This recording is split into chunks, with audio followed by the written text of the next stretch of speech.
Let me take this moment to wholeheartedly congratulate each and every one of you today. You graduated. You did it. You made it. Congratulations to you. And you did it all by yourselves. Nobody helped you. No, that's not. That's what That's what I thought when I was young. I starting to really make it as an actor. I came in. I talked to my mother. I said, "Ma, did you think that this was going to happen? I'd be so big, and I'll be able to take care of everybody, and I can do this, and I can do that, and I can." She said, "Boy, stop it right there. Stop it right there. Stop it right there." He said, "If you only knew how many people that have been praying for you, how many prayer groups she put together, how many prayer cloths she gave me, how many times she splashed me with holy water to save my sorry behind," as she said it. She said, "Oh, you did it by yourself? I tell you what you can do by yourself. You can go outside, get a mop and a bucket and wash them windows. You can do that by yourself." Superstar. So I'm saying that to say I want to congratulate all the parents and friends and family and aunties and uncles and grandmothers and grandfathers and teachers and friends and enemies.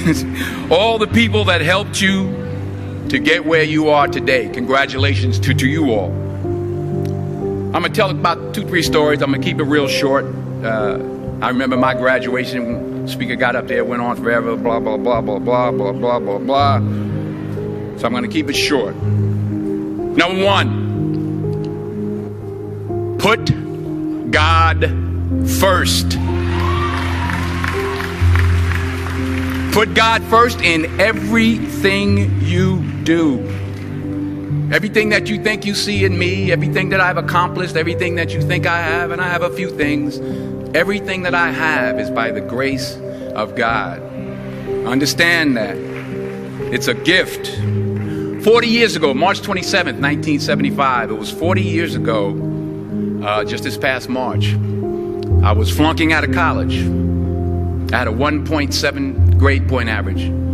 I hope none of you can relate. I had a 1.7 grade point average. I was sitting in my mother's beauty shop. They still call it beauty shops now? What they call it now? Yeah, I was sitting in the beauty parlor. I was sitting in my mother's beauty parlor, and I'm looking in the mirror, and I see behind me this woman under the dryer. And every time she looked up, every time I looked up, she was looking at me, just looking me in the eye. And I didn't know who she was, and I said, she said, "Somebody give me a pen, give me a pencil. I have a prophecy." March 27, 1975, she said, "Boy, you are going to travel the world and speak to millions of people." Now, mind you, I was flunked out of college. I'm thinking about joining the army. I didn't know what I was going to do, and she's telling me I'm going to travel the world and speak to millions of people. Well, I have traveled the world, and I have spoke to millions of people. But that's not the most important thing, the success that I had. The most important thing is that what she taught me and what she told me that day has stayed with me since. I've been protected. I've been directed. I've been corrected. I've kept God in my life, and it's kept me humble. I didn't always stick with him, but he always stuck with me.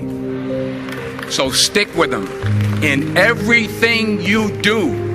If you think you want to do what you think I've done, then do what I've done and stick with God. Number 2, fail big. That's right. Fail big. Today is the beginning of the rest of your life, and it can be very frightening. It's a new world out there. It's a mean world out there, and you only live once. So do what you feel passionate about. Take chances professionally. Don't be afraid to fail. There's an old IQ test, was 9 dots, and you had to draw 5 lines with a pencil within these 9 dots without lifting the pencil. The only way to do it was to go outside the box. So don't be afraid to go outside the box. Don't be afraid to think outside the box. Don't be afraid to fail big, to dream big. But remember, dreams without goals are just dreams, and they ultimately fuel disappointment. So have dreams, but have goals. Life goals, yearly goals, monthly goals, daily goals. I try to give myself a goal every day. Sometimes it's just to not curse somebody out. Simple goals, but have goals. And understand that to achieve these goals, you must apply discipline and consistency. In order to achieve your goals, you must apply discipline, which you have already done, and consistency every day, not just on Tuesday and miss a few days. You have to work at it every day. You have to plan every day. You've heard the saying, we don't plan to fail, we fail to plan. Hard work works. Working really hard is what successful people do.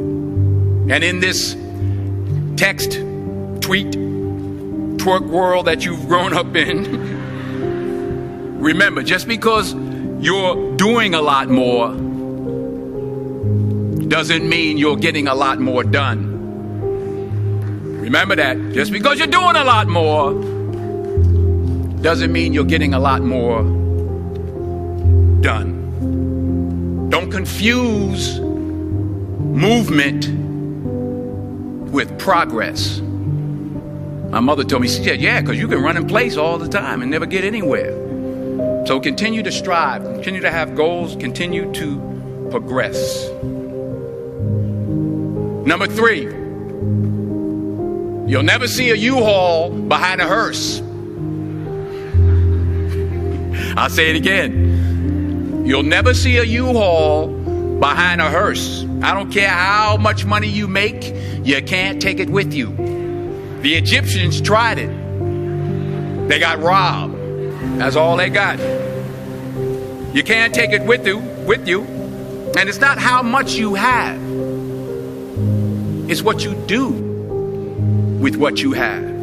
We all have different talents. Some of you will be doctors, some lawyers, some scientists, some educators, some nurses, some teachers. Yeah, okay. Some preachers. The most selfish thing you can do in this world